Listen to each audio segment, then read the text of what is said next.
As a student, I was obedient and I would listen to the teacher because I wanted to learn. And I wasn't a scholar. I wasn't the brightest student, but I never failed anything. So I guess I could class myself as being a good student.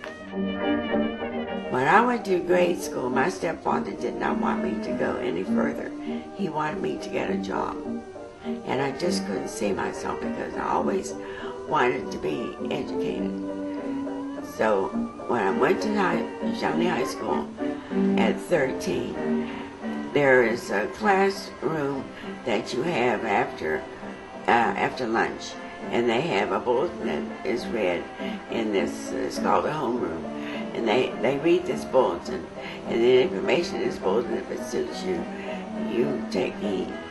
So it said any girls desiring work after school report to the principal's office. And I did. So when the principal looked at me, he says, "You're too little to go to work."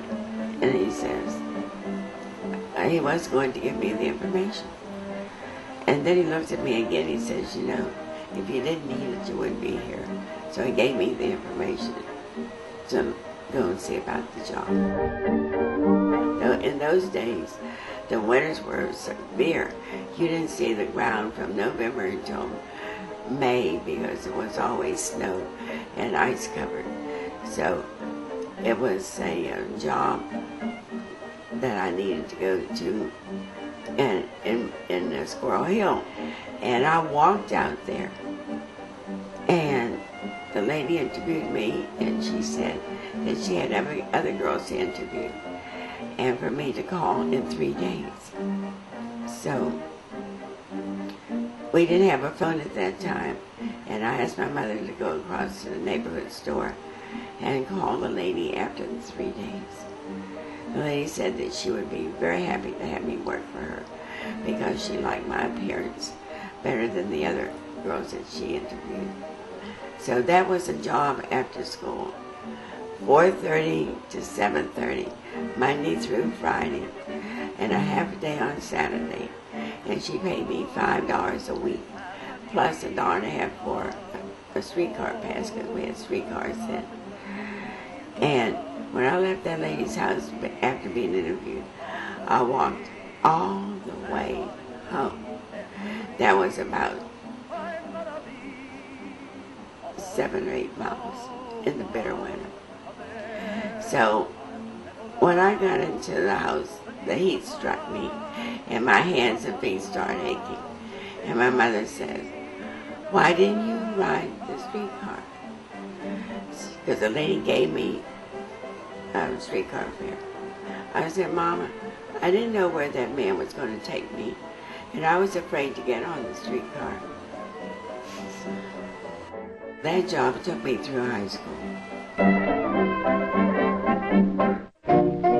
One Sunday, as we were leaving the ice cream parlor and getting ready to walk to church, there was this house on the corner, and it was a doctor's office, and I said, "I wonder if this doctor needs somebody to work," just like that. Because I was always adventurous, and so I said, "I'm going to go and see if he needs anybody to work." I went in, I said, "Doctor," his name was Dr. Winstead, George Winstead, and I said, "Do you need anybody to work?" I said, "Because I can be a secretary." And he said, "Now, isn't this strange?" I certainly do. He said, "Because the secretary I have is leaving in another week or 2. He said, "What can you do?" I says, "I can take shorthand, I can type, and I want to be a nurse." So he says, "Let me try you out." So he tried me out, and he hired me. And so that was my first professional job after high school. At my age, at 17, there was no hospital that would enroll any black girl to take nursing. So you had to go to a black hospital to take up nursing. and I was determined to be a nurse. So I was on my way to New York to the Harlem Hospital to become a nurse.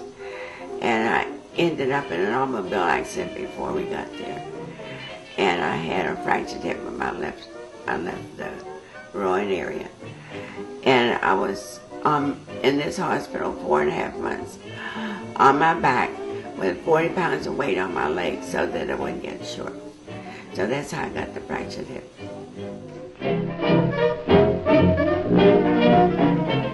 I would say that I had a boyfriend growing up because that just wasn't permitted.